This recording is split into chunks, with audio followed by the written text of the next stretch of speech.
and welcome to my channel Unlocking Science Space. So I'm back again with another topic as बहुत बच्चे बोल रहे थे कि ma'am cell and its structure पे बनाइए आप next video. So I am here with my video on topic cell and its structure. So let us start without wasting time. Cell देखो चैप्टर में ही लिखा है सबसे पहले द सेल, यानी कि इस चैप्टर में हम पढ़ेंगे about cell, its structures and what are the functions. So what is cell basically. जैसे कि हमने पढ़ा हुआ है कि हम आपके आसपास जितनी भी चीज़ें हैं वो मैटर है. मैटर के अंदर एटम्स हैं, मॉलिक्यूल्स हैं, तो इलेक्ट्रॉन्स हैं, प्रोटॉन्स हैं, एंड वहाँ तक नहीं जाएंगे अभी. ऐसे ही जो लिविंग ऑर्गेनिजम्स होते हैं, जो सांस लेने वाले ऑर्गेनिजम्स होते हैं, उनके अंदर जो बेसिक सबसे छोटा जिसका एक स्ट्रक्चर है, जिसका कुछ एक फंक्शन है, जिससे ये पूरा एक ऑर्गेनिज्म बन जाता है. यानी कि हम भी जब इतने बड़े ऑर्गेनिज्म बने हैं तो हम सबसे पहले एक सेल ही थे. So what is cell. Cell is the basic structural and functional unit of life. तो यहाँ पे आप नोट करेंगे जो लाइन मैंने हाईलाइटेड कर रखी है वो पॉइंट्स बहुत इंपॉर्टेंट है, आप इसको नहीं छोड़ेंगे डेफिनेशन में. तो it is the basic structural and functional unit of life. But why it is called so, why cell is called the basic structure and functional unit.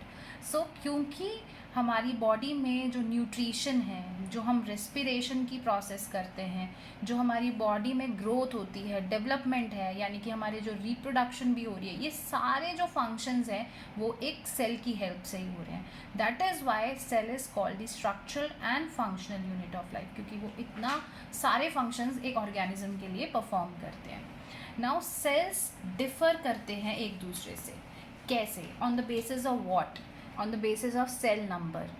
Cell number के basis पे कि कितने सेल हैं किसी भी organism के अंदर, उसके बेसिस पे हम इनको दो कैटेगरीज में डिवाइड करते हैं, यूनिसेलुलर, मल्टी सेलुलर. यहाँ ही से पता चल रहा है, यूनी मतलब सिंगल, मल्टी मतलब बहुत सारे. तो ऐसा ऑर्गेनिज्म जिनके अंदर एक ही सेल प्रेजेंट हो वो यूनिसेलुलर कहलाते हैं. They are called unicellular organisms. Examples we very well know, euglena, amoeba, paramecium.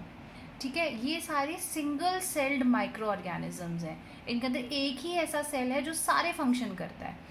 But अगर हम मल्टी सेलुलर की बात करें तो बेस्ट एग्जाम्पल्स हम जो देख सकते हैं वो ह्यूमन बींग्स हैं. हमारी बॉडी के डिफरेंट ऑर्गन्स हैं, डिफरेंट ऑर्गन्स के अंदर डिफरेंट सेल्स हैं, और हर एक सेल अपना एक बेसिक फंक्शन करता है. अब हम बात करते हैं सेल की शेप की. तो हमारी बॉडी के अंदर फैट सेल हैं, नर्व सेल हैं. तो ये सारे जो सेल्स हैं, लिवर सेल है, मसल सेल्स हैं, तो ये जो डिफरेंट सेल्स हैं इनकी अपनी अपनी एक शेप होती है. हर एक पार्ट के सेल की अपनी एक शेप है. तो cells can be differentiated on the basis of cell की shape also. Next is cell size. Depending upon the size of the cell there are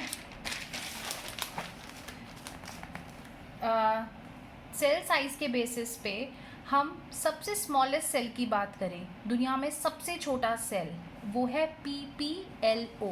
examination में इसका फुल फॉर्म हमसे जस्ट पूछा जाता है, इट्स प्लूरोनिमोनिया लाइक ऑर्गेनिज्म. सबसे छोटा cell. इसका दूसरा नाम भी है, इट इज़ माइकोप्लाज्मा. ठीक है, एग्जाम में कई बार PPLO का अदर नेम पूछा जाता है, तो इट इज़ माइकोप्लाज्मा. सेल का साइज भी पूछ लेते हैं. So if size is asked it is just 0.1 micron in diameter. तो बहुत छोटा है, और वैसे भी ये आपको नेकेड आइज से तो दिखेगा नहीं, तो आपको इसके लिए माइक्रोस्कोप की ज़रूरत होगी. और अगर हम लार्जेस्ट सेल की बात करें, it is ostrich egg. Ostrich का जो अंडा होता है वो दुनिया में सबसे बड़ा सेल है, और उसका साइज़ होता है 170 मिलीमीटर इन डायामीटर. अब बात करते हैं दोबारा से सेल की शेप की. तो सेल की शेप डिफरेंट होती है, spherical, cuboidal, polygonal. But why? हर एक सेल को अपनी शेप अलग क्यों दी है? रीज़न इज़ शेप के अकॉर्डिंग वो फंक्शन करता है. जैसे कि नर्व सेल है, नर्व सेल आपने देखा होगा एक लंबा सा होता है, क्योंकि उसको नर्व्स के दौरान नर्व से अपने सारे सिग्नल्स को ब्रेन तक पहुंचाना है. सो it is like this. So this is all for today. Keep watching my video for important questions as well. Thank you.